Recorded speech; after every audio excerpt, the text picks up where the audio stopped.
আমাদের দেশে হিন্দু আছে না ভাই? হিন্দু কয়দিন আগে খবরে দেখলাম নাগা সাধুরা বলছে আমরা বাংলাদেশ 24 ঘন্টায় দখল করব। নাগা সাধু, বুঝতে পারছেন? বুঝেন, নাগা সাধুরা বলছে আমরা বাংলাদেশ 24 ঘন্টায় দখল করব। অর্থাৎ নাগারা ল্যাংটা থাকে। কি বুঝলেন আপনারা? ল্যাংটারা বলে আমাদের 24 ঘন্টায় আমাদের দেশ দখল করবে। বুঝতে পারছেন? ওরা জানে না যে আমাদের দেশের কিছু ফুলাপান সাইডে দিলে ও ল্যাংটা ব্যাংটা ফিটে চামড়া উঠাইয়া ওরা পোশাক পরাই দেওয়া হবে। বাটাম চালান, শুধু চালান, আমরা যুদ্ধ করে লাগতো না, আমরা ফুলাপান ছেড়ে দিলেই সারে। কি কথা কর না কেন? ওই আগা নাগা ল্যাংটা ব্যাংটা এই চ্যাংটা ব্যাংটা এগুলো বাইরে ফিটে চামড়া উঠাইয়া ওখানে আমরা সুন্দর করে ওই চামড়া দিয়ে পোশাক পরাই দিব। কথা বুঝতে পারতেছেন? নাগারা হচ্ছে ল্যাংটা থাকে। আচ্ছা আপনাদেরকে বলি, এই ব্যক্তি সারা জিন্দিগি ল্যাংটা থাকে, কাপড় চোপড় পরে না, হ্যাঁ তার সামনে বেডিরা যায় সেজদায় পরে রয়েছে, হ্যাঁ মেশিন পত্র বেরিয়ে রয়েছে। বুঝতে পারছেন? হ্যাঁ তার সামনে যায় বেডিরা সেজদাত পরে রয়েছে। তো এই ল্যাংটা নাগা সাধু বলে এদেরকে। এরা সবসময় উলঙ্গ থাকে, শীতকালে উলঙ্গ, গরমে উলঙ্গ, ল্যাংটা ফ্যাংটা ঘুরে বেড়ায়। আপনি চিন্তা করেন। আচ্ছা বলেন তো, সারা জীবন ল্যাংটা থেকে আল্লাহ পাওয়া যায়, সে কি খোদা পাবে? আচ্ছা, সনাতনীদের বিশ্বাস হচ্ছে তাদের বিদ্যার জন্য আলাদা একটা দেবতা আছে, সেই দেবতার নাম সরস্বতী, সেই জন্য তারা সরস্বতীর পূজা করে। সনাতনীদের আর একটা বিশ্বাস হচ্ছে তারা ঘরে কল্যাণের জন্য তারা লক্ষ্মীর পূজা করে। লক্ষ্মী তাদের একটা দেবতা। সরস্বতীদের আর একটা দেবতা আছে কৃষ্ণ, আর এক দেবতা আছে ওই আপনার গণেশ, আর একটা আছে কার্তিক, আর একটা আছে আপনার কি বলে দুর্গা, আর একটা আছে কালী, তারপরে আপনার মনসা, এরপরে শিব, এরকম অনেক দেবতা তাদের। একটা হতে হতে হতে হতে 33 কোটি দেবতায় তারা বিশ্বাসী। আচ্ছা বলেন, তারা সারা জীবন দেবতার সামনে মাথা নত করলে কি আল্লাহ পাবে? জোরে বলেন, পাবে? কারণ কি? তার বিশ্বাস সঠিক না।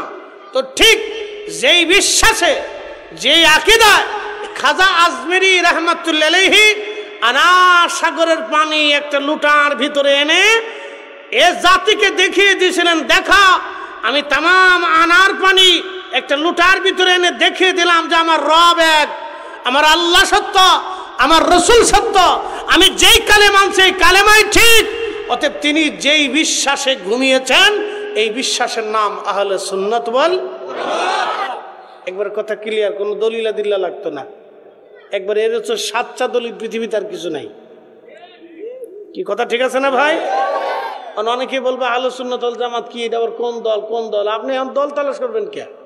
আহলে সুন্নাত ওয়াল জামাত কোনো রাজনীতি করে না। পৃথিবীর কোনো ওলি আল্লাহ কোনোদিন ক্ষমতা মসনদের জন্য বসে থাকে না। যদি মসনদের পাগল হইতো তাহলে শাহজালাল ইয়ামিনী সেকেন্দারে বলতো তুমি দিল্লি চলে যাও, মসনদ আমি চালাবো। খাজা বাবা আজমিরি মোহাম্মদ ঘুরির বলতো তুমি ওই চলে যাও পাঞ্জাবে, আমি মসনদ চালাবো। মুজাদ্দিদ আল ফেসানি শের হিন্দি সম্রাট জাহাঙ্গীরকে বলতেন তুমি চলে যাও, আমি দিল্লির মসনদ চালাবো। পৃথিবীর কোনো ওলি মসনদের পাগল হতেন না, কারণ তারা জানতেন রাষ্ট্রীয় অর্থের ভিতরে গরিব আর দুঃখী মেহনতি মানুষের রক্ত লেগে থাকে, শ্রমিকের ঘাম লেগে থাকে, আর গরিব দরিদ্রদের আহাজারি লেগে থাকে, মাজলুমের কান্না চোখের পানি লেগে থাকে। এই জন্য পৃথিবীর কোনো ওলি কোনো রাজ দরবারে রাজ সিংহাসনে কোনোদিন বসে নাই। সোজা ক্লিয়ার মাত, বাকি যুগই নেই আমার কাছে। যারা ক্ষমতা নেবেন নেন গে, ওটা আমাদের চিন্তা না। ক্ষমতা যার দরকার নিয়ে যান গে, ক্ষমতা নিয়ে যাবেন, জনগণ শাসন করবেন, অসুবিধা নেই। এমপি হবেন, চেয়ারম্যান হবেন, মেম্বার হবেন, যা হবেন হবেন, তবে কিয়ামতের ময়দানে রেডি থাকেন খাতাপত্র নিয়ে। হ্যাঁ হ্যাঁ, ভাবতেছেন ছেড়ে দেবে রব্বে কারিম, এত সহজ? খাতাপত্র নিয়ে সব রেডি নিয়ে তারপর কবরে যায়। সুলতান, পৃথিবীর বহু সুলতান, আল্লাহু আকবার, খাতা কলম নিয়ে রেডি করে তারপরে যায়। এত সহজ ভাবতেছেন? এই রাষ্ট্রের সম্পদ 1 টাকা যদি আপনার হাত দিয়ে ডান বাম হয়, তাহলে ওই 1 টাকার বিনিময়ে 18 কোটি মানুষের মামলা কিয়ামতের ময়দানে আল্লাহর আদালতে জমা হবে। যার এমপি হওয়ার দরকার আর প্রধানমন্ত্রী হওয়ার দরকার হন গে, আমাদেরও চিন্তা মাথায় নাই। হযরত মোল্লা আলী কারি আল মাউরিদের মধ্যে তিনি একটা ঘটনা লেখেন। এই উপমহাদেশের অন্যতম একজন আল্লাহর ওলি ছিলেন, তার নাম খাজা মাহমুদ বাহাদাবানি নকশবন্দি রহমাতুল্লাহ আলাইহি। খাজা মাহমুদ বাহাদাবানি নকশবন্দি রহমাতুল্লাহ আলাইহি উপমহাদেশের শ্রেষ্ঠতম একজন আল্লাহর ওলি ছিলেন। তখনকার সময় ছিল সম্রাট হুমায়ুন, মোগল সম্রাট। সম্রাট হুমায়ুন তিনি দাওয়াত করলেন বৈরাম বেগকে, বললেন বৈরাম, তুমি তো আমার প্রধান উজির, তুমি যে খাজা মাহমুদ বাহাদাবানি নকশবন্দি হুজুরকে দাওয়াত করে আমার দরবারে নিয়ে আসো। হুজুর যদি আমার দরবারের জন্য দোয়া করে দিয়ে যায় তাহলে আমার কপাল ভালো হবে। মাহমুদ বাহাদাবানি নকশবন্দির দরবারে উজির আজম বৈরাম বেগ যখন চলে গেলেন, বৈরাম বেগ যাওয়ার পরে বৈরাম বেগ হুজুরকে দাওয়াত দিয়ে বলেন, হুজুর সম্রাট হুমায়ুন তার রাজ দরবারে আপনাকে দাওয়াত করেছেন, আপনি তার দাওয়াতটা দয়া করে কবুল করে নেন। সম্রাট হুমায়ুন দাওয়াত করেছে, এই কথা শোনার পরে খাজা মাহমুদ বাহাদাবানি নকশবন্দি জবাব দিলেন, ও বৈরাম বেগ কথা শুনে নাও। বৈরাম, আমি মাহমুদ বাহাদাবানি নকশবন্দি দুনিয়ার কোন রাজা বাদশার কাছে রাজ দরবারে আমি দাওয়াত নেই না। একবার জোরে বলা যাবে কি আল্লাহু আকবার? এ বৈরাম, যাও তোমার বাচ্চাকে বলো দুনিয়ার কোন রাজা বাদশার রাজ দরবারে আমি দাওয়াত নেই না, যাও চলে যাও। আপনি দেখেছেন তাদের তাকওয়া? শোনেন, যারা জমিনে মিলাদ পড়েছে তাদের তাকওয়া শোনেন, আর যারা জমিনে মিলাদ বন্ধ করতেছে তাদের তাকওয়া বুঝবেন। যারা জমিনে মিলাদ পড়েছে তাদের তাকওয়া বুঝে যাবেন, তাদের তাকওয়া। হযরত খাজা মাহমুদ বাহাদাবানি নকশবন্দি বলে দিলেন, উজির তোমার বাচ্চাকে যায় বলো আমি কোন রাজ দরবারে দাওয়াত নেই না, কোন রাজার দাওয়াত কবুল করি না, কোন রাজ দরবারে খাই না। উজির চলে যায় বললেন, বাদশা সর্বনাশ, হুজুর বলে দিয়েছেন হুজুর কোন রাজ দরবারে দাওয়াত নেন না, অতএব হুজুরকে দাওয়াত করা সম্ভব না, তিনি আসবেন না, দোয়া করবেন না বলে দিয়েছেন। বাদশা হুমায়ুনের চিন্তা, যদি হুজুর আমার দরবারে না আসে তাহলে সর্বনাশ, এত বড় একজন আল্লাহর ওলি, তাকে দিয়ে আমার দরবারে দোয়া করাইতে হবে। আগের যুগের রাজা বাদশা যারা ছিলেন তারা ওলি ভক্ত ছিলেন, তারা জানতেন ওলিদের সাথে বেয়াদবি করলে কপালে রাজত্ব বেশি দিন টিকে না। কথা বলে ঠিক কিনা? ওলিদের সাথে যারা বেয়াদবি করে রাজত্ব তাদের বেশি দিন টিকে না, বেশি দিন টিকে না, এটা হাতছাড়া হয়ে যাবেই। পৃথিবীর বহু নজির আমাদের হাতের মধ্যে আছে, বেশি দিন টিকে না। কারণ অলিরা দুনিয়ার রাজত্বের মুখাপেক্ষী না, অলিরা দুনিয়ার রাজত্বের মুখাপেক্ষী না, অলিরা আল্লাহর মুখাপেক্ষী। উজির আবার চলে গেলেন। চলে যাওয়ার পরে উজির হুজুরের কাছে যা বলেন, হুজুর আপনি দয়া করে বলেন কি করলে বাদশার দরবারে আপনি যাবেন। বাদশা অনুনয় বিনয়ের সঙ্গে আপনাকে জানিয়েছেন, মেহেরবানি করে আপনি দয়া করে বলে দেন।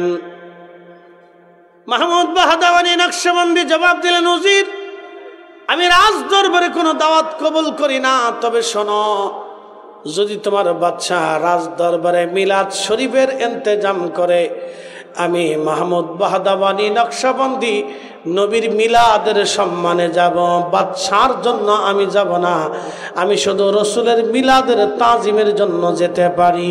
একবার জোরে বলা যাবে কি আল্লাহু আকবার? তেলের গাড়ি তেলে চলে,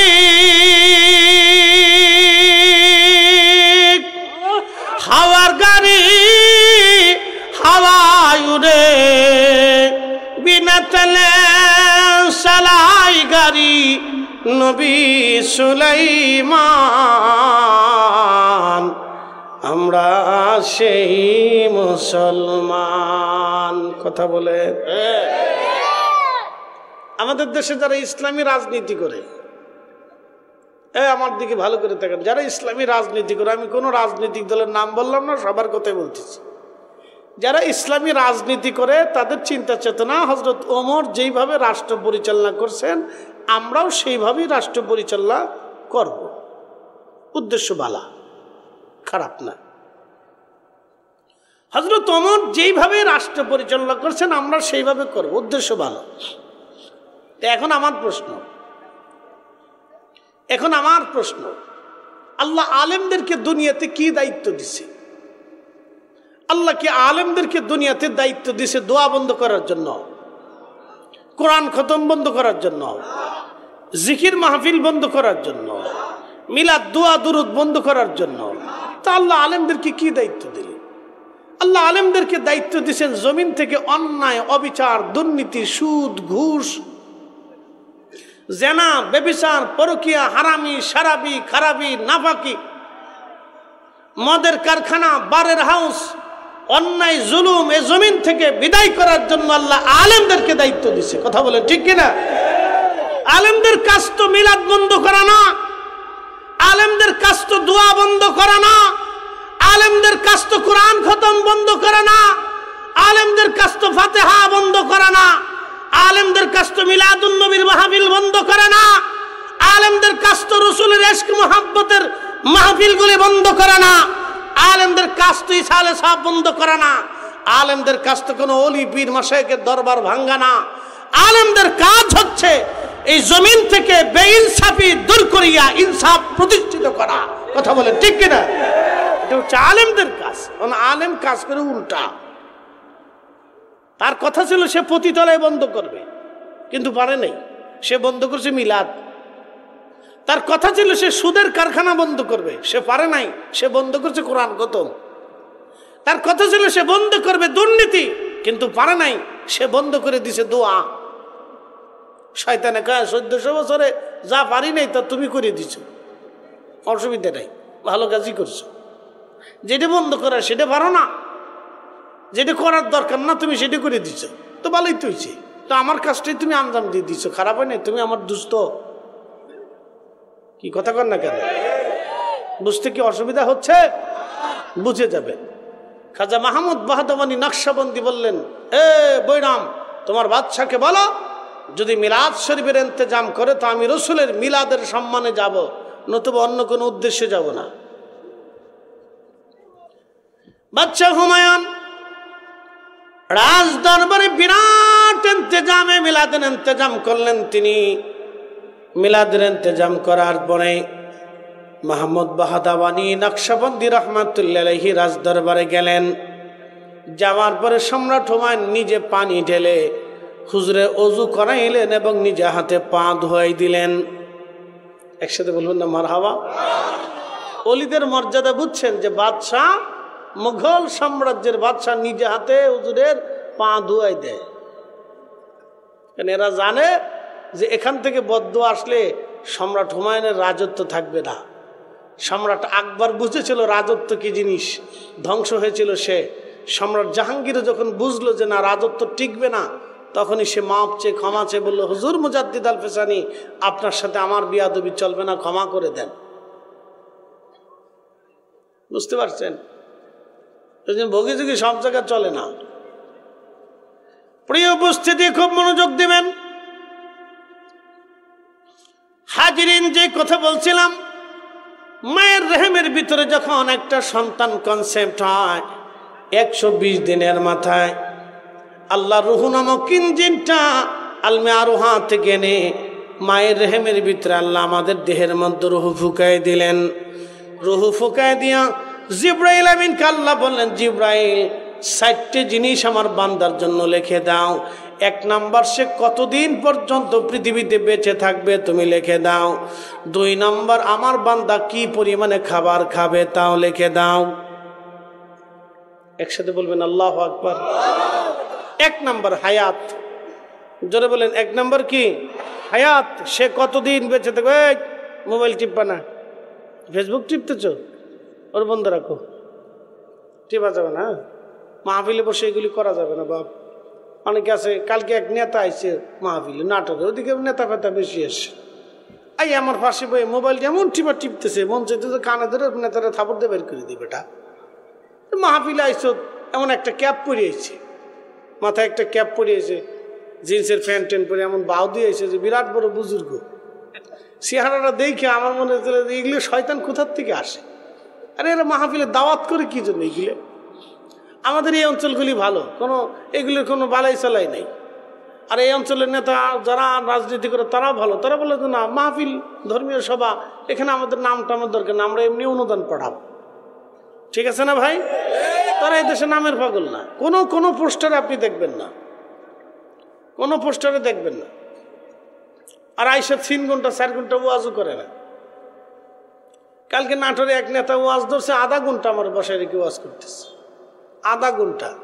আল্লাহ চিন্তা করলাম যে বাপরে বাপ, এত বড় বুজুর্গ থাকতে তাহলে আমাদের ওয়াজের দরকার কি? রাজনীতিবিদরা এত বড় বুজুর্গ কবে থেকে হইল?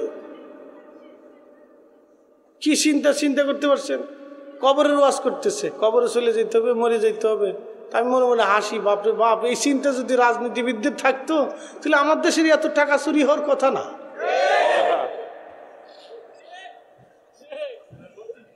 কথা খারাপ করেছি ভাই? এই চিন্তা যদি ওনাদের মাথাতে থাকতোই তাহলে এত টাকা চুরি হওয়ার তো কথাই আসে না। আরে বাপরে বাপ, কি সুন্দর ওয়াজ করতেছে। আমি মনে মনে বসে বসে হাসতেছে, চিন্তা করলো বাপরে বাপ, এ সাধু কবে থেকে হইল? শালি সাধু, ও নাগা সাধুর চাইতে বড় সাধু। ভালো করে বোঝেন। এখন প্রশ্ন, বান্দা কি পরিমাণে খাবার খাবে লিখে দিছে কে? একসাথে বলেন, জোরে বলে, আরো জোরে। ব্যাংকে 1000 কোটি টাকা থাকবে কিন্তু খেতে পারবেন না। বিশ্বাস করেন? করেননি? করেন। যদি করে থাকে তাহলে জীবনেও কোনোদিন সুদ খাবেন না। আল্লাহ কবুল করুক, বলেন আমিন। যদি বিশ্বাস করে থাকেন, ইয়াকিন থাকে যে হ্যাঁ আমার রব আমার জন্য যেটা নির্ধারিত করছে, একটা ভাতের দানা পৃথিবীর যেখান থেকে হোক আল্লাহ আমাকে সেখানে আমার খাবার সামনে নিয়ে আসবে, যদি বিশ্বাস করে থাকেন তাহলে জীবনেও কোনোদিন অবৈধভাবে সম্পদ রুটি রুজি করবেন না। মনে থাকবে? না না, হাত উঁচা করে বলেন থাকবে ইনশাআল্লাহ। নারে তাকবীর, নারে রিসালাত, আহলে সুন্নাত ওয়াল জামাত। আল্লাহ কবুল করুক, বলেন আমিন। এ প্রিয় ভাই আমার, খুব মনোযোগ দিবেন। হাজিরিন, আল্লাহ রাব্বুল আলামিন নির্ধারিত করে দেন আমার বান্দা কি খাবে, কি পরিমাণ রিজিক। এই জন্য জীবনে কোনোদিন যতদিন বেঁচে থাকবেন, সাবধান করে বলে দিয়ে গেলাম, অন্যায় অবৈধভাবে সম্পদ রুটি রুজি করবেন না। চিন্তা করলেন ফরিদি হুজুরের ওয়াজ শুনলাম, আজকে সারা রাত্র রিয়াজনগর কেন্দ্রীয় জামে মসজিদে নামাজ পড়ব। সারা রাত্র নামাজের জন্য আপনি মসজিদের মধ্যে চলে গেলেন, যাওয়ার পরে সারা রাত্র নামাজ পড়লেন। ফরিদ হুজুরের পাগড়ির চাইতে সুন্দর পাগড়ি মাথায় দিলেন, সুন্দর জুব্বা গায়ে দিয়ে সেন্ট লাগায় আতর লাগাইয়া আপনি মসজিদে সারা রাত্র দাঁড়ায় দাঁড়ায় নামাজ পড়লেন, কিন্তু আপনার ওযু নাই, আপনার নামাজও হবে না। ওযুবিহীন যেমন নামাজও হয় না, হালাল খাবার ব্যতীত ইবাদত কবুল হয় না। বলে দিয়ে যাই, ভালো করে বুঝবেন। হালাল খাবার ব্যতীত ইবাদত কবুল হয় না। রোজা আসতেছে সামনে, এখন রজব মাস। কি মাস? রজব, তারপরে শাবান, তারপরে রমজান, হাতে মাত্র 2 মাস আছে। রমজানে রোজা রাখতে গেলেন, সেহরি খাওয়ার সময় শুয়োরের গোশত দিয়ে সেহরি খাইলেন, সারা দিন রোজা রাখলেন, হবে? কেন? একসাথে বলে, আরো জোরে।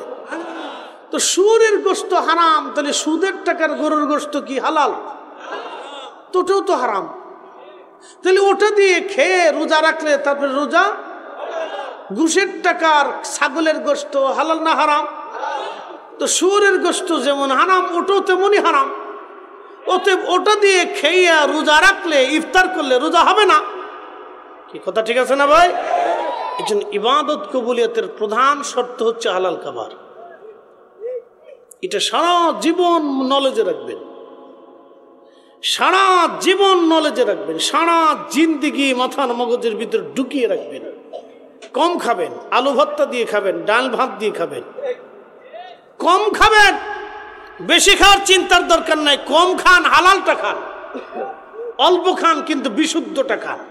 ভেজাল জিনিস, ফরমালিন মুক্ত যুক্ত এগুলি খেয়ে কোনো লাভ নেই। একবার হালালটা খান, সারা জীবন মাথার ভিতরে ঢুকিয়ে রাখবেন, ইয়া রাব্বি, জীবনের শেষ সময় পর্যন্ত তুমি আমাকে হালাল খাওয়াও আল্লাহ, বিশুদ্ধ খাবার খাওয়াও আল্লাহ। পাক, আল্লাহ পাক ছাড়া কবুল করে না। আল্লাহ পবিত্র, আল্লাহ পাক ছাড়া কবুল করে না। আমার রসুল পাক, রসুল পবিত্র ছাড়া কবুল করে না। এই জন্য যে বেটা গোসল করে না, পেশাব করে পানি লয় না, কোনটা মোষ কোনটা দাড়ি কিচ্ছু সে জানে না, আবার নাম দিছে সাহসুবি, সে জীবনে কোনোদিন সাহসুবি হতে পারে না। এটা সাহস শয়তান। এই সমস্ত শয়তান মরে যাওয়ার পরে এই কবরের উপরে একটা গম্বুজ বানাই দিয়ে কয় মাজার অমুক ফকির শাহ, তমুক ফকির শাহ। এগুলি বাইরে সোজা করার দরকার। কথা বলেন ঠিক কিনা? এই সুন্নিয়তকে কলঙ্কিত করে দিচ্ছে এগুলো। ফকির একটা মরে গেছে, সারা জীবন তাবিজ কবজ করছে, ও তাবিজ কবজ করতো কুফরি কালাম দিয়ে। এই কোন মুসলমান যদি কুফরি কালাম করে, ও মুসলমান থাকে না, ও কাফের হয়ে যায়। ওর জানাজা দেওয়া ঠিক না, ওর কবর দেওয়া ঠিক না। কথা কন না কেন? ও মুসলমান থাকে না। কোন মুসলমান ফকির যদি কুফরি কালাম করে, সে আর মুসলমান থাকে না, ও কাফের হয়ে যায়। একটা কথা মনে রাখবেন, আল্লাহ পাক, রসুল পাক, আল্লাহ পাক ছাড়া, রসুল পাক ছাড়া কখনো কবুল করে না। প্রিয় রিয়াজনগরবাসী, খুবই মনোযোগের সাথে কথাগুলি শুনে যাবেন। আজ যেই কথাগুলি বললাম এগুলি কাজের কথা, মনোযোগের সাথে কথাগুলি আমলে পরিণত করবেন। আল্লাহ তৌফিক দিক, সকলে বলেন আমিন। একদিন মাটির ভিতরে হবে ঘরে মন আমার, কেন বান্ধ দালান ঘর? মন আমার কেন বান্ধ দালান ঘর? রাজনগরবাসী বন্ধু, মানুষের মৃত্যু কোথায় কোন জায়গা হবে সে বলতে পারে না আমার রব ছাড়া। মুসা আলাইহিস, হযরতে সুলাইমান আলাইহিস সালামের বিরাট বড় রাজদরবার। আহা, কত বড় রাজদরবার বলে দিয়ে যাই। বর্তমান যেখানে গাজা, এই গাজার আগে নাম ছিল আসকালান। এই আসকালান গিরি ছিল সুলাইমান আলাইহিস সালামের বিরাট বড় রাজপ্রাসাদ। সমুদ্র কিনারবর্তী এলাকাতে বাইতুল আকসাকে কেন্দ্র করে বিরাট বড় প্রাসাদ ছিল ওনার। লক্ষ লক্ষ সৈন্য, লক্ষ লক্ষ হাতি ঘোড়া, অস্ত্র শস্ত্র এবং আলিশান শান শৌকত। শুধু মানুষ জাতি না, জিনেরা ছিল ওনার অনুগত। 350 মানুষ মন্ত্রী এক পাশে থাকতো, 350 জিন মন্ত্রী এক পাশে থাকতো। সারা পৃথিবীর বাদশাহী আল্লাহ তাকে দিয়েছিলেন। আর একটা তক্ত আল্লাহ দিয়েছিলেন, এত বড় তক্ত। এই তক্তের ভিতরে সৈন্য সামন্ত নিয়া লক্ষ লক্ষ উট দুম্বা ঘাড়া গুধা মানে গরু গাধা নিয়া, হাতি নিয়ে, সৈন্য সামন্ত অস্ত্র শস্ত্র নিয়ে, খাবার দাবার নিয়ে তিনি বিরাট বড় এই তক্তের উপরে চড়ে বাতাসকে বলতেন, বাতাস তক্ত উঠাও। এই বিরাট তক্তখানা, সিংহাসনখানা উঠাইয়া বাতাস উড়িয়ে সারা পৃথিবী ঘুরে ঘুরে সুলাইমানকে নিয়ে আসত। এত বড় বাদশাহী আল্লাহ তারে দিয়েছিলেন এই তক্ত।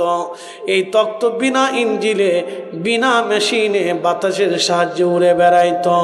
একবার আওয়াজ তুলে বলা যাবে কি আল্লাহু আকবার। রাজদরবারে একদিন বসে আছে সুলাইমান আলাইহিস সালাম। ইমাম আহমদ ইবনে হাম্বল কিতাবুজ জুহুদের মধ্যে লেখেন, সে সময় বসে আছেন, এমন সময় আজরাইল আলাইহিস সালাম আসছে। আজরাইল আলাইহিস সালাম এসে রাজদরবারে ঢুকে একটা যুবকের দিকে তীক্ষ্ণ নজরে তাকানো আছেন, একেবারে তীক্ষ্ণ নজর। তো যুবকের ভয় ভয় লাগতেছিল। আজরাইল চলে গেলেন। যুবক না হুজুর সুলাইমান আলাইহিস সালামকে বলতেছিলেন, আল্লাহর নবী আমাকে এই মুহূর্তে বাতাসের সাহায্যে হিন্দে পাঠিয়ে দেন। বলে বেটা হিন্দে তুমি কি করবা? বলে হুজুর না, এখনই আপনি হিন্দে আমাকে পাঠিয়ে দেন। যুবকটা হিন্দে যাওয়ার জন্য তাড়না করতে লাগলো, তাড়না। যুবক হিন্দে যাওয়ার জন্য তাড়না করতে লাগলো। সুলাইমান আলাইহিস সালাম বললেন, যুবক তাহলে তোমাকে হিন্দে পাঠাচ্ছি। বর্তমান যেটা হিন্দুস্তান, এটার আগে নাম ছিল হিন্দ। হিন্দু কোনো ধর্ম না, সনাতন হচ্ছে ধর্মের নাম। হিন্দ হচ্ছে এই অঞ্চলের নাম। এই অঞ্চলকে আগে হিন্দ বলা হতো প্রাচীনকালে। বুঝতে পারতেছেন, কিতাব জুহুদে হাদিসে এইভাবে আসছে। যুবক বলতেছে আমাকে হিন্দে পাঠান। তো সুলাইমান বললেন, হিন্দে কি করবে? বলে হুজুর আমাকে হিন্দে যেতেই হবে। তো বাতাস দিয়ে তাকে হিন্দে পাঠানো হলো। তো আজরাইল আলাইহিস সালাম হিন্দে তার জান কবজ করলেন। একসাথে বলবেন আল্লাহু আকবার।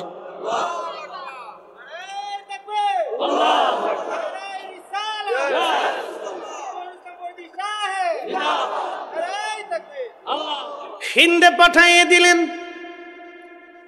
আজরাইল জান কবজ করে নিয়ে চলে গেলেন। কিছু সময় পরে সুলাইমানের রাজ দরবারে আজরাইল আলাইহিস সালাম ঢুকলেন। সুলাইমান বললেন, আজরাইল একটা বিষয় বুঝলাম না, আপনি একজন যুবকের দিকে তীক্ষ্ণ নজরে তাকানো কেন ছিলেন? আজরাইল বললেন, হুজুর তীক্ষ্ণ নজরে তাকানো ছিলাম এই জন্য, আল্লাহর রেজুলেশন খাতার মধ্যে তার মৃত্যু হবে হিন্দে, কিন্তু সে তখনও বসে আছে ফিলিস্তিনে। আমি চিন্তায় পড়ে গেলাম, এই মুহূর্তে সে হিন্দে কি করে যাবে, অথচ কিছু সময় পরে সে হিন্দে মারা যাবে। আল্লাহর কুদরতের অপরিসীম কুদরতের দিকে নজর করে আমি এই যুবকের দিকে তীক্ষ্ণ নজরে তাকায়া আল্লাহর কুদরতের চিন্তা করতেছিলাম। কিন্তু আপনি যে তাকে বাতাসের মাধ্যমে হিন্দে পাঠাবেন, এই বিষয়টা আমার কখনোই জানা ছিল না। এটা আমার আল্লাহ একমাত্র জানতেন। একবার জোরে বলা যাবে কি আল্লাহু আকবার। ওয়া তাদরি নাফসুম বিআইয়ি আরদিন তামুত।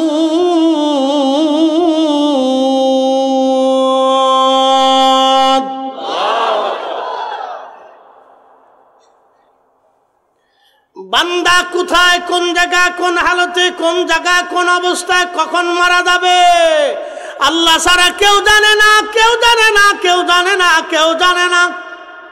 একসাথে বলবেন আল্লাহু আকবার। আমার এক ভাই লেখছেন যে হুজুর আমাদের এলাকার মানুষ রিসালাত বুঝে না। এবার আসেন রিসালাতটা একটু বুঝাই। সারা রাত দলিল আমি বুঝাই না, আমার বুঝের ধরনটা ভিন্ন রকম।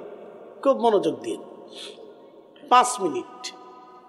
ওমা তাদরি, মুরব্বি কই যায়? কইলেও তো জ্বালা না, এসব কোনটার ভিতরে শেষ কুত্তার ভিতরে লাগাই দিব।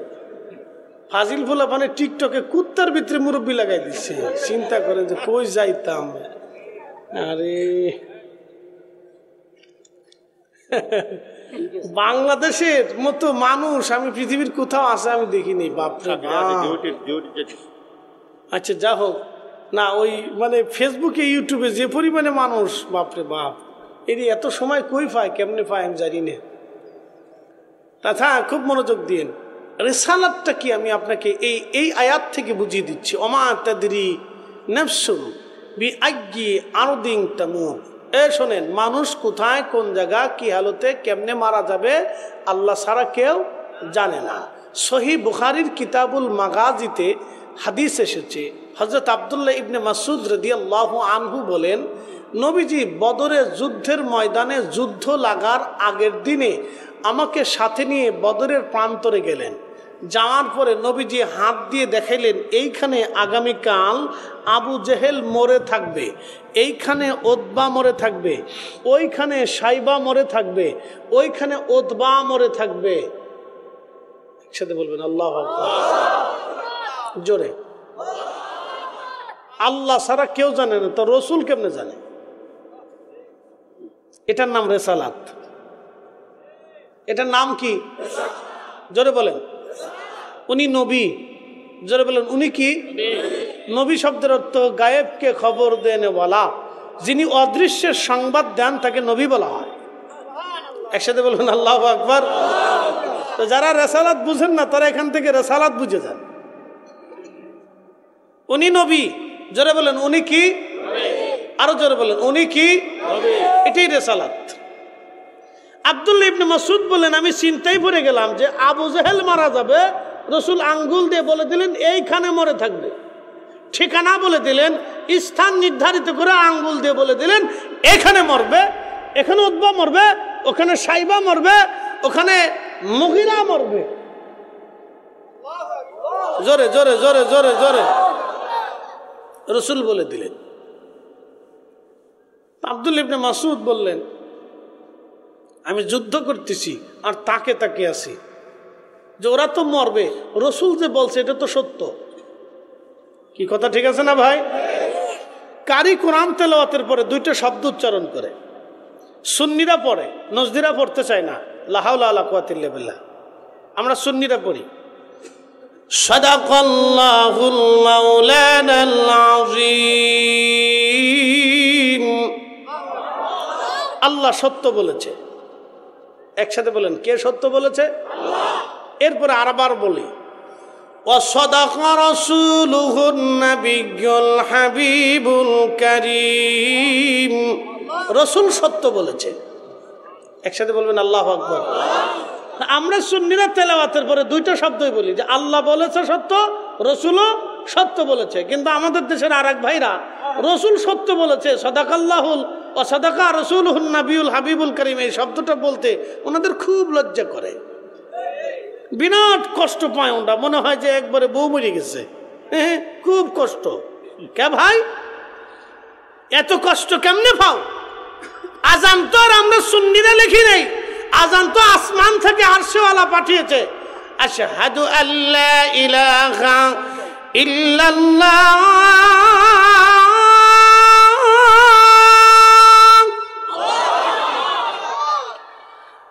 আশহাদু আন্না মুহাম্মাদার রাসূলুল্লাহ।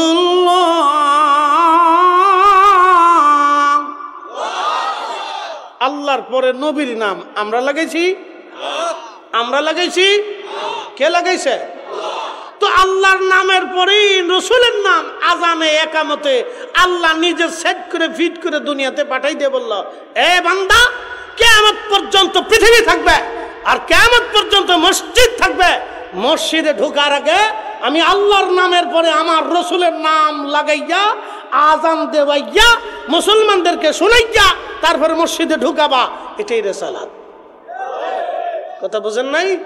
আল্লাহর পরে নবী, এটাই রেসালাত। আল্লাহর পরে কি? জোরে বলেন আল্লাহর পরে কি? আল্লাহর পরে কি? নারে তাকবীর, নারে রিসালাত। একবার আল্লাহর পরে রসুল। আমরা খুব বেদাত করে ফেলছি, ওনাদের কাছে আমরা খুব অপরাধ করে ফেলছি। এটা সব অসুস্থতা। কি কথা কন না কেন? এগুলো কি অসুস্থতা? এটা অসুস্থতা, এটা এক ধরনের বেমার। এটার বেমার ধরছে এটা।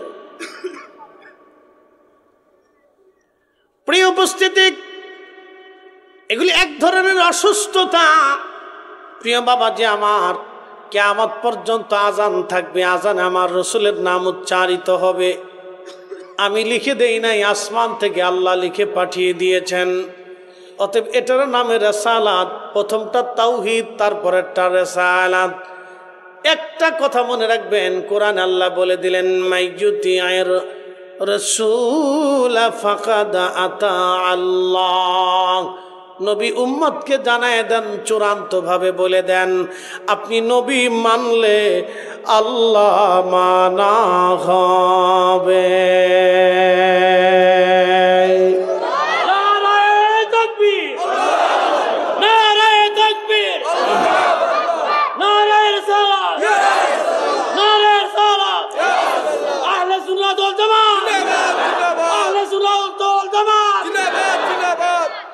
নবী মানলে আল্লাহ মানা হয়, ফয়সালা কার?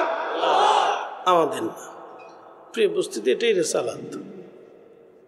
রেসালাত যে বুঝে না, আমি বুঝবো, সে আসলে দিন দুনিয়া কিছু বুঝে সুঝে না। ভাইরে, এটা তো ঝগড়ার বিষয় না, এটা অবুঝের বিষয় না, এটা আপনাকে সারা জীবনে বুঝতে হবে। এটা বুঝের জিনিস, এটি ইমানের একটা সাবজেক্ট। প্রিয় ভাই, আমরা সবাই তো চলে যাব, হাসরের ময়দানে দাঁড়াইতে হবে না? বলেন, কি কথা বলেন? হাসর কায়েম হবে না? কায়েম হওয়ার পরে হাসরের ময়দানে আপনার জন্য তাড়না কে করবে? বাবা মা আত্মীয়স্বজন সব তো ভুলে যাবে, তা আপনার জন্য তাড়না করবে কে? কান্না করবে কে? তিনি আমাদের রাসূল। কথা বলেন ঠিক কিনা? এটা রিসালাত, তিনি রাসূল। আসা আইয়াবাসাকা মাকামান মাহমুদা,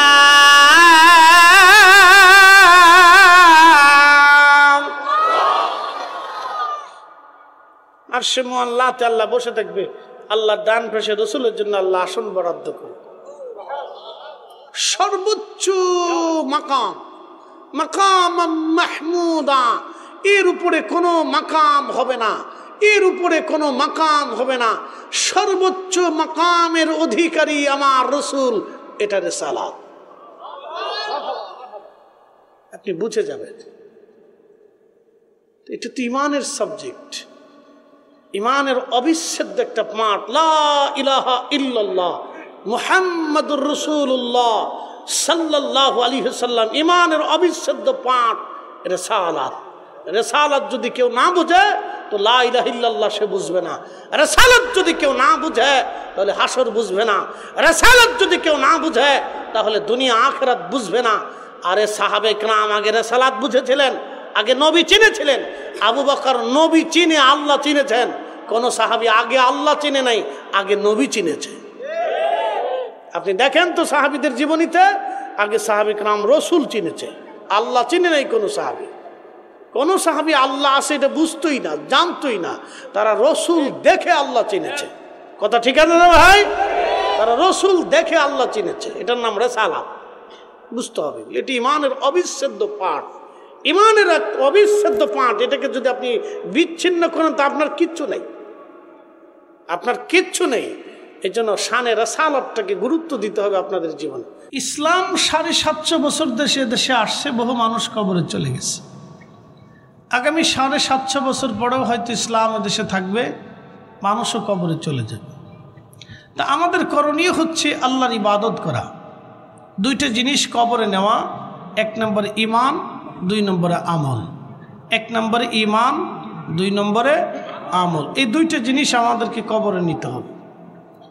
ভাই, আপনারা দেখতেছেন যে এই 2 লেনে সিলেট পর্যন্ত বাংলাদেশ সরকারের সিদ্ধান্ত অনুযায়ী 2 লেনে প্রচুর পরিমাণে ইন্ডাস্ট্রি হবে।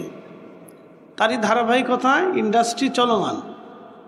আপনাদের অলিপুরে অনেক বড় ইন্ডাস্ট্রিয়াল পার্ক করা হয়েছে, হাজার হাজার শ্রমিক আর মানুষ এখানে কাজ করে। আমি যখন সিলেটে আমার স্টুডেন্ট লাইফে মাহফিলে যাইতাম, কামিল শেষ করার পরে, তো বাসে চড়ে যাওয়ার পরে এখান থেকে যাওয়ার সময় খুব ভালো লাগতো। 2 পাশে শুধু মাঠ আর মাঠ, সবুজ আর সবুজ দেখা যাইত। তো চিন্তা করতাম যে কত মাঠ, কত সুন্দর দেশ, কত সুন্দর জায়গা। এখন 2 পাশে যাওয়ার সময় শুধু ইন্ডাস্ট্রি দেখা যায়। বুঝতে পারছেন? বাকি 10 বছর পরে কি হবে আমি জানি না, বাকি 10 বছর পরে কি হবে আমরা জানি না। এই যে ইন্ডাস্ট্রিয়াল পার্ক, অনেক বড় বড় কোম্পানির মালিকরা কোম্পানি গাড়তেছে, তারা এদেশের হাজার হাজার শত শত কোটি টাকার মালিক। আচ্ছা, আপনাদেরকে প্রশ্ন করি, তারা কি এরকম একটা মাহফিল দিতে পারে? কি মনে হয়? একসাথে বলেন, পারে? তারা কি মাহফিলে বসতে পারে, আসতে পারে? 1000 কোটি টাকার মালিকরা ওখানে বসাইতে পারবেন? কেন পারবেন না? ডিসি সাহেবরে বসাইতে পারবেন? এসপি সাহেবরে বসাইতে পারবেন? কেন পারবেন না? ওনারা আসে না, কারণ কি? ওনাদের প্রেস্টিজ আছে, সময় নাই, নানান অজুহাত, নানান সমস্যা। দু একজনকে যদি দাওয়াত করেন তাহলে দাওয়াত রাখবে, ওই মোবাইলে বলে দেবে যে আমি অসুস্থতা বোধ করতেছি। 14 বছরে যে কতজনের অসুস্থতা বোধ কথাটা শুনলাম, এই বোধ শুনতে শুনতে 14 বছর আমার জীবনে পার করে ফেলছি। তো নসিবে হয় নাই, আল্লাহ আমাদেরকে নসিব করেছেন। এর অর্থ হচ্ছে আল্লাহ আমাদেরকে ভালোবাসে। কথা বলেন ঠিক কিনা? আল্লাহ আমাদেরকে ভালোবাসে, সেই জন্য আল্লাহ আমাদেরকে এখানে বসিয়েছে। আল্লাহ ভালোবাসে বিধায় মসজিদের কাতারে দাঁড়া করাইছে। আল্লাহ ভালোবাসে বিধায় তার রসুলের সুন্নত টুপিটা মাথার উপরে দিয়েছে। আল্লাহ ভালোবাসে বিধায় আল্লাহ তার রসুলের ইশক আমাদের কলিজার ভিতরে দিয়েছেন। আল্লাহ পছন্দ করেন বিদায় দিয়েছেন। তো খুব মনোযোগ দিয়ে, পৃথিবী থেকে মানুষ কিছু নিতে পারে না। রসুল বলতেন, উম্মত তুমি যেটা খাও এটা তোমার, তুমি যেটা খেয়েছো এটা তোমার, তুমি যেটা পরনে পরেছো এটাও তোমার, তুমি যেটা আল্লাহর পথে দান করছো এটাও তোমার, বাদ বাকি যা থাকবে এটা তোমার, কিচ্ছু নেই, তোমার ওয়ারিসদের। আচ্ছা, এখানে যমুনা ইন্ডাস্ট্রিয়াল পার্ক হচ্ছে, তো যমুনার যিনি মালিক তিনি প্রত্যেকদিন একটা করে হরিণ খেলেও কি টাকা শেষ হবে? না। কিন্তু খাইতে পারবে? কথা কন না কেন, পারবে? আমাদের লিমিট কত? খাবারের লিমিট হাফ কেজিও পারি না, 1 মোয়া চালির ভাত, এর বেশি খাওয়ার সুযোগ নেই। আপনি হাজার হাজার কোটি টাকার মালিক হলেও ওটাই। এর অর্থ কি? এর অর্থ হচ্ছে আল্লাহর সিদ্ধান্তের বাহিরে আপনি একটা ভাতের দানাও বেশি খেতে পারবেন না। কথা বলেন ঠিক কিনা? আল্লাহর সিদ্ধান্তের বাহিরে আপনি আমি একটা দানাও ভাতের দানা বেশি খেতে, বিশ্বাস আছে? না না, জোরে বলেন আছে। তো থাকার পরেও মানুষ সুদ কেমনে খায় বলেন আপনি? জোরে বলেন। থাকার পরেও মানুষ সুদ কিভাবে খায় বলুন? তাহলে ওই সুদের টাকাটা তার কি কাজে লাগলো? কোনো কাজে লাগে নাই। তো একটা কাজে লাগছে যে ওই সুদের টাকাটা তাকে জাহান্নাম পর্যন্ত নেবে। কথা ঠিক আছে না ভাই? ওই ঘুষের টাকাটা তাকে জাহান্নাম পর্যন্ত নিয়ে যাবে, এর বেশি আর কিছু করার নেই। তো তার এই অর্থটা তাকে জাহান্নামের দিকে নিয়ে যাবে। বাইরে দাঁড়িয়ে রয়েছে, তা আমি কি দৌড় করে ধরে লয়ে আসবো?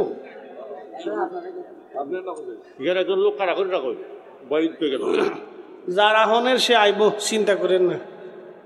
আল্লাহ যার ভিতরে ঢুকাইব হে আইব। বহু মানুষ আসে না, শয়তান তারে বলে কিছু লটপটি কিনে, কিছু চটপটি কেন, কিছু বাদাম কেন, এর প্যাঁপু পু পু পাঁপু পু পু, বুঝছেন না? বাচ্চার জন্য প্যাঁপু পাঁপু পাপু কিনে এরপর শয়তানকে বাড়ি চলে যায়। ঠান্ডা পড়ছে, তোরা থাকার দরকার নেই। ও হাঁটতে হাঁটতে হাঁটতে হাঁটতে বাড়ি চলে যায়। তার নসিবে তো ভিতরে আশ্বাদ থাকতে হবে। কথা কন না, ঠিক আছে না ভাই? নসিবে না আসলে আমি জোর করে কিভাবে ঢুকাবো? তো যারে আল্লাহ কবুল করছে সে আসবে, ওটা আমার চিন্তা করে লাভ নেই। আমার চিন্তা কিয়ামতে আমাকে করতে হবে। আল্লাহ নবী বলেন, উম্মত কিয়ামতের মাঠে 3 জায়গা মা সন্তানের পরিচয় দিবে না, সন্তান মার পরিচয় দিবে না, বাবা সন্তানের পরিচয় দিবে না, ভাই ভাইয়ের পরিচয় দিবে না, স্বামী স্ত্রীর পরিচয় দিবে না, স্ত্রী স্বামীর পরিচয় দিবে না, বোন ভাইয়ের পরিচয় দিবে না, ভাই বোনের পরিচয় দিবে না, আত্মীয় স্বজনের খবরই থাকবে না। মেহেশ্বরের মাঠে 3 জায়গা। তো নিজের চরকায় তেল দেন 3 জায়গা। হাসরের মাঠে 3 জায়গা নিজের চরকায় তেল দেন, অর্থাৎ নিজের কাজ নিজে গুছিয়ে যান। 3 জায়গাতে পৃথিবীর কেউ কারো কথা মনে রাখবে না। 1 নম্বর, আকিমুল ওয়াজনা বিল কিসতি ওয়ালা তুখসিরুল মিজান। আল্লাহ কিয়ামতের মধ্যে মিজানের পাল্লা কায়েম করবে। যদিও আল্লাহ এখানে ওজন কায়েমের কথা বলেছেন এই আয়াতে, আমি তারপরে বলতেছি এটা মিজানের পাল্লাতে আল্লাহ রাব্বুল আলামিন যখন দাঁড়া করাবে তো তখন সন্তান সন্ততি, স্ত্রী পুত্র পরিজন, আত্মীয় স্বজন, ভাই ব্রাদার, বন্ধু বান্ধব। আমাদের বাংলাদেশে সবচেয়ে বড় বন্ধু হলো গাঞ্জটি বন্ধু। বুঝেন না মনে হয় কথা? আমাদের বাংলাদেশের সবচেয়ে বড় বন্ধু হচ্ছে গাঞ্জটি বন্ধু। গাঞ্জটি বন্ধু বুঝেন? যারা গাঁজা খায়, নেশা করে, এরা হলো মারাত্মক বন্ধু। একটা আরেকটার জিকের আঠার মতো ধরে লেখে ফিরি ফিরি বিড়ি খাওয়ায়। কি কথা কন না?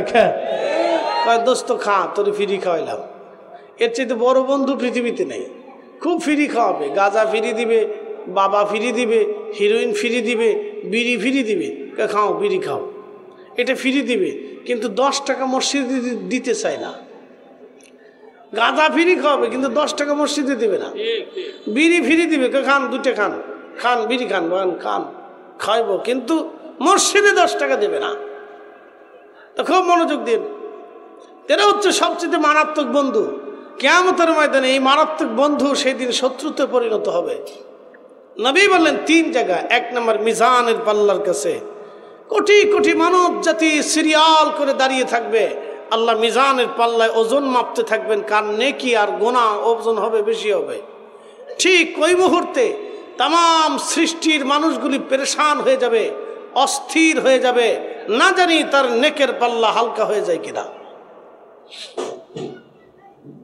সুপ্রিম কোর্টের শেষ বেঞ্চ, প্রধান বিচারপতি কোনো মামলার রায় যদি দিতে থাকে, তাহলে দেখবেন মৃত্যুদণ্ডপ্রাপ্ত আসামি যারা মার্ডার টার্ডার করছে, খুন খারাপি করছে, তাদের কলিজার ভিতরে 1.5 পার্সিয়া চলে। এর অর্থ হচ্ছে সে এই লাস্ট বেঞ্চে প্রধান বিচারপতি রায় দিচ্ছে, এই রায়ের পরে আর কোনো বাংলাদেশের আইনে রায় নেই। অতএব এখানেই তার হায়াত মৃত্যু নির্ধারিত হচ্ছে। তার রায় হবে হয় মৃত্যুদণ্ড, না হয় যাবজ্জীবন। সে তখন মা ভুলে যায়, সন্তান ভুলে যায়, আত্মীয় স্বজন ভুলে যায়, কাউকে মনে রাখে না। ব্যারিস্টার এসে বলে, মক্কেল, আমি আমার জীবনের সর্বোচ্চ চেষ্টা দিয়ে আপনাকে এই আদালত থেকে নিষ্ক্রিয় করার চেষ্টা করেছি, এখন রায়টা প্রধান বিচারপতি দিবে, এখানে আমার কোনো হাত নেই, আমার কোনো হাত নেই, প্রধান বিচারপতি রায় দিবে। তখন সে খুব পরেশানির মধ্যে থাকে। কি হবে তার, কি হবে তার, কি রায় হবে তার? কিয়ামতের ময়দানে আরো বিভীষিকাময় হবে। সেই দিন চিন্তিত থাকবে কি হবে তার, ওজন কি হালকা হবে নাকি না গুনার পাল্লা ভারী হবে। রাসূল বলেন, উম্মত, এই জায়গা সে আর কারো কথাই মনে রাখতে পারবে না। নিজের চরকায় তেল দেন, নিজেরটা নিজে নিয়ে কবরে যান। প্রিয় রিয়াজনগরবাসী, খুব মনোযোগ দেবেন, মা বোনেরা কথাগুলি শুনে যাবেন। বাবাজি আমার, নিজের জিনিস নিজেকে কবরে নিয়ে যাওয়া বুদ্ধিমানের কাজ। আল্লাহ বললেন, আইয়ুহাল্লাযীনা আমানু লা তুলহিকুম আমওয়ালুকুম ওয়ালা আওলাদুকুম আন যিকরিল্লাহ। আল্লাহু আকবার। আল্লাহ ডাক দিয়ে বলে, হে ইমানদার, সম্পদের প্রেমে, সন্তানের মোহে পড়ে তুমি আমি আল্লাহর জিকির থেকে গাফিল হয়ে যেও না। যদি গাফিল হও, ওমাই ইয়াফআল যালিকা ফাউলাইকা হুমুল খাসিরুন।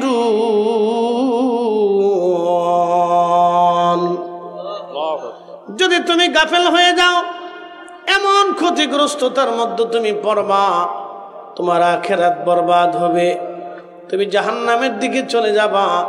তোমার এক নির্দিষ্ট আবাস। আল্লাহ কোরআনে বললেন, ইন্নাল্লাযীনা কাফারু মিন আহলিল কিতাবি ওয়াল মুশরিকিনা ফি নারি জাহান্নাম ফি নারি জাহান্নামা খালিদিনা ফিহা।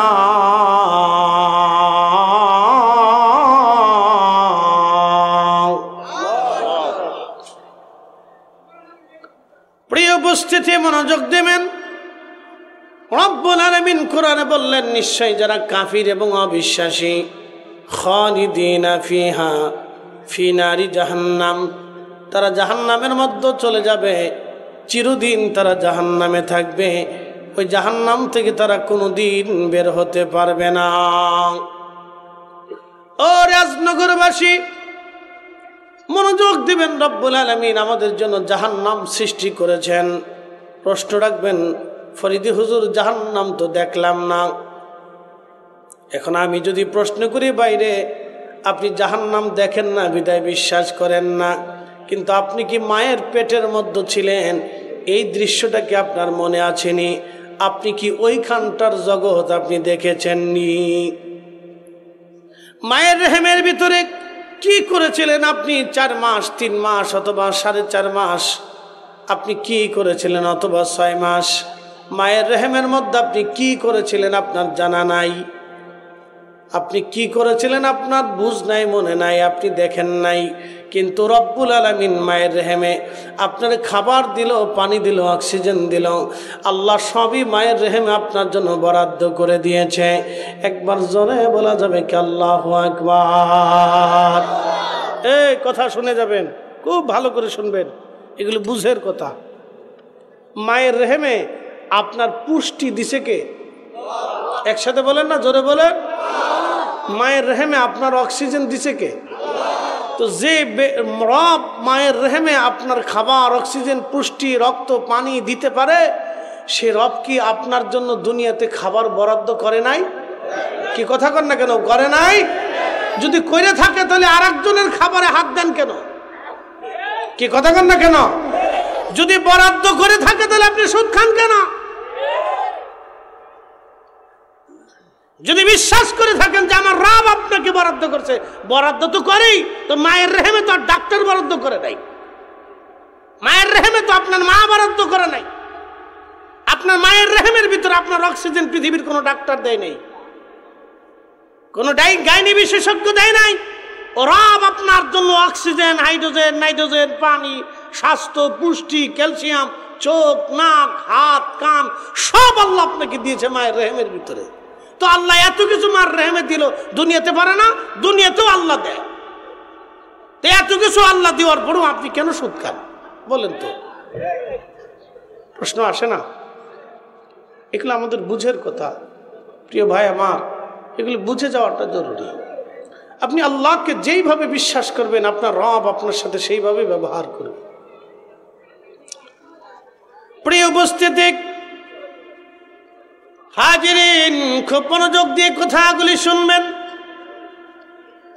মার রেহেমের ভিতরে রব্বুল আলামিন আমাদেরকে সৃষ্টি করলেন। আল্লাহ বলেন, সুম্মা জাআলা নাসলাহু মিন সুলালাতিন মিন মাইন মাহিন।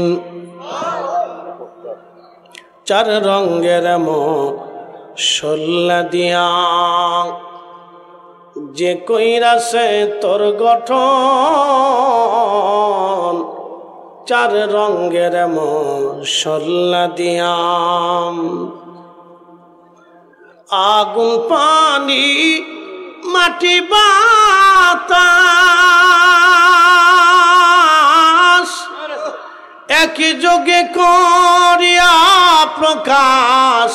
আগুন, পানি, মাটি, বাতাস একই যোগে করিয়া প্রকাশ। ওরে দেখিলি না তুই কইরা তালাশ, কোন জায়গা সে মহাজন। 4 রঙের মশলা দিয়া, 4 রঙের মশলা দিয়া যে কইরাছে তোর গঠন, 4 রঙের মশলা দিয়া।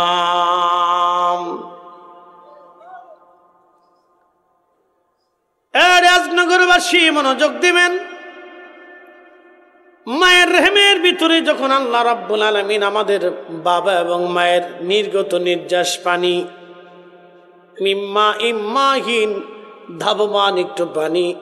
আল্লাহ জরায়ের ভিতরে সেবজন একবারে নিরাপদ আধারে মায়ের রেহেমের ভিতরে আল্লাহ জমা করলেন। 40 দিন পর্যন্ত পানিটা রিফাইন করার পরে এই পানিটা রক্তপিণ্ড ধারণ করলো। আরো 40 দিন এই রক্তপিণ্ডটাকে রিফাইন করার পরে এই রক্তপিণ্ডটা গোশতখণ্ডে ধারণ করলো। আল্লাহ এই সময় কোরআনে বললেন, খলাকাল ইনসানা মিন আলাক। ও নবী, উম্মতকে বলে দেন, আমি মানব জাতি সৃষ্টি করেছি রক্তপিণ্ড থেকে। কিন্তু আমি মানুষের বংশ বিস্তার করেছি সুলালাতিম মিন মাইন মাহিন, মানুষের নির্গত নির্যাস পানি থেকে আমি তার মানুষের বংশের বিস্তার করলাম। ও নবীর উম্মত, এই রক্তপিণ্ডটা রিফাইন করার পরে গোশতখণ্ড হয়। বাকি 40 দিন পর্যন্ত ওই গোশতখণ্ড রিফাইন করার পরে এরপরে চোখ, কান, হাত, নাক, মাথা, অঙ্গ প্রত্যঙ্গ, অস্থি, হাড়, গোড় জায়গাটা জায়গায় আমার আল্লাহ সুন্দর করে ফিট করে দেয়। একবার জোরে বলা যাবে কি আল্লাহু আকবার? বলেন, আমাদের জীবনে কিছু আছে? হ্যাঁ, এই আমার দিকে তাকান, ভালো করে বুঝবেন। আমি বোঝানোর জন্য কথা বলি, আমি বেহুদা সময় নষ্ট করি না, এ অভ্যাস আমার নেই। আমি যাহা বলি, যত সময় বলি, খুব কাজের কথা বলি। বেকাজ হওয়া কাজ, কুকাজ, এগুলো আমার কাছে নেই। যাহা শুনবেন খুব সূক্ষ্মভাবে শুনে যাবেন। প্রিয় ভাই আমার, যে মাটির উপরে বসে আছি, আমাদের সবাইকে মাটির নিচে চলে যেতে হবে। কথা ঠিক আছে না ভাই? একবারে চিরসত্য। দুটো জিনিস নিতেই হবে, 1 নম্বরে ইমান, 2 নম্বরে আমল। তা ইমান খারেজি, রাফিজি, শিয়া, মুতাজিলা, জবরিয়া, আজারিয়া, বাজারিয়া, লামাজাবি, ফাজাবি, আবিজাবি, এদের মতো ইমান নিলে হবে না। ইমান নিতে হবে এই যে 360 আউলিয়ার 1 আউলিয়া যেখানে যে ইমান নিয়ে আকীদা নিয়ে বিশ্বাস ঘুমিয়েছে, ওনাদের ইমান আকীদা নিয়ে আমাদেরকে কবরে যেতে হবে। কথা কোন ঠিক কিনা?